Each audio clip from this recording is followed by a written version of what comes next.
See, when அதாவது சிங்கக்கெபியில தூக்கி போட்டாங்க. யாரை போட்டாங்க? ஆமா, நேபுகாத்நேச்சார் சிங்கக்கெபியில தானியேலை தூக்கி போட்டாங்க. ஸோ அந்த சுச்சுவேஷன் பாருங்க. ராத்திரி கொகை, எத்தனை சிங்கம் இருந்துச்சுன்னு தெரியுமா? பைபிள் எழுதியிருக்கா? எத்தனை சிங்கம் தெரியுமா? தெரிஞ்சுக்கிட்டு வந்து என்கிட்ட சொல்லணும். சரியா? சொல்லுவியா? ஓகே.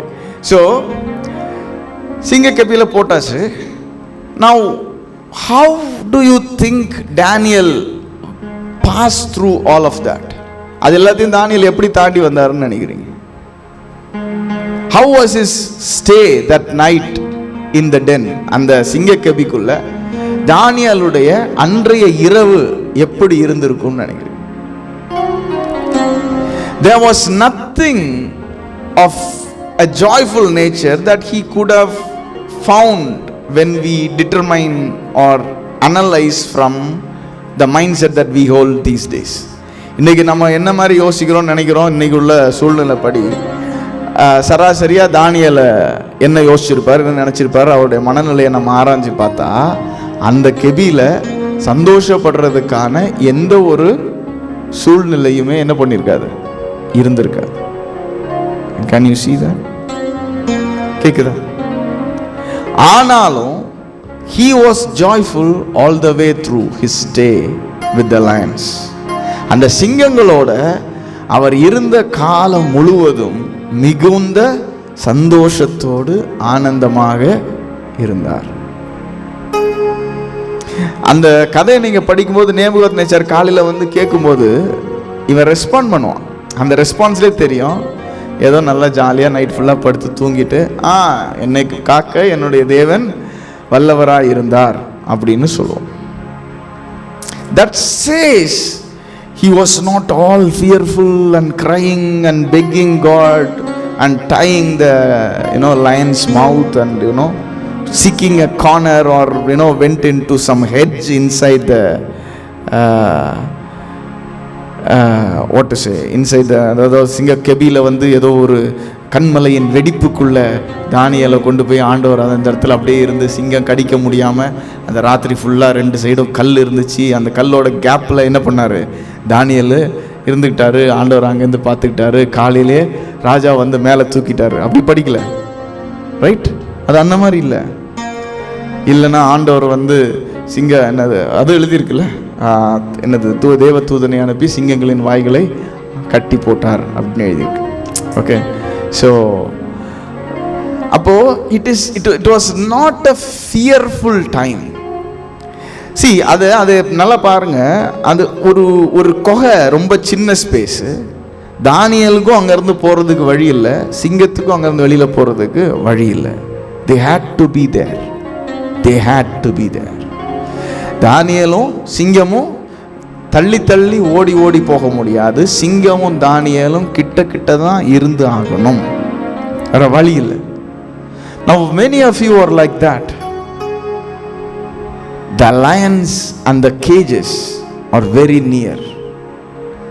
உங்கள் வாழ்க்கையில் உங்களோட காலங்களில் இருக்கக்கூடிய சிங்கங்களும் குகைகளும் ரொம்ப நெருக்கமாக பக்கத்துலேயே இருக்கு. And you are there. நீங்களும் அங்கே இருக்கிறீங்க. And the darkness that is around is also there. And you are there.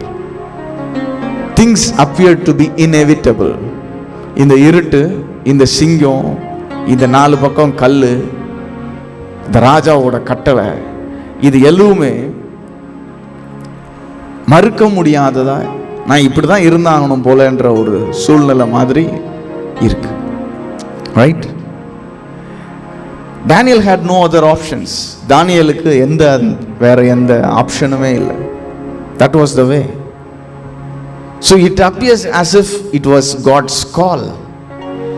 அப்போ அது எப்படி தோணுது, இது கடவுளுடைய அழைப்பு, கடவுள் இதுதான் நிர்ணயிச்சிருக்கிறாரு, இப்படி தான் வச்சிருக்கிறாரு போல, நான் இப்படி தான் வாழணும் அப்படி தோணுது.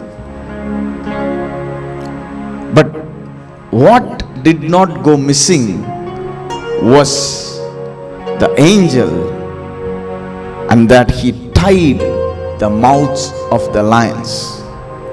என்ன தொலைஞ்சு போகலை அப்படின்னா, தூதனும் சிங்கத்தின் வாய்கள் கட்டப்பட்ட காரியமும் மிஸ் ஆகலை. You understand?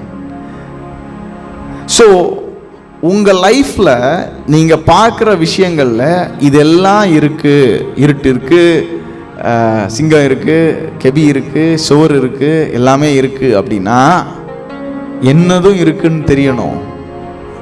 தூதனும் இருக்கிறான், வாயை கட்டி போடுற வேலையும் நடந்திருக்கு. You understand? Because in this story all these things are physical and what was spiritual was the angel and the tying that he did.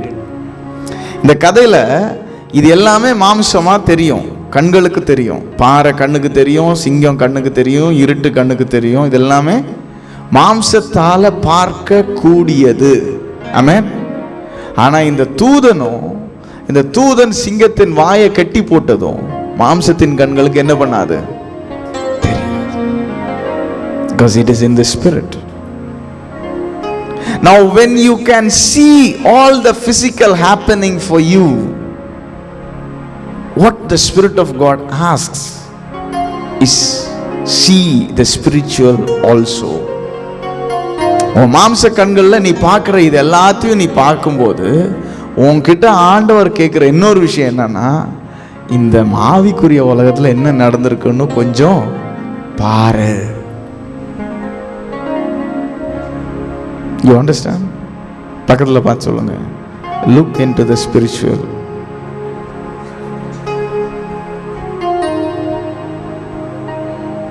ஆமென். ஆவிக்குரிய உலகத்துக்குள்ள கொஞ்சம் பாருங்க.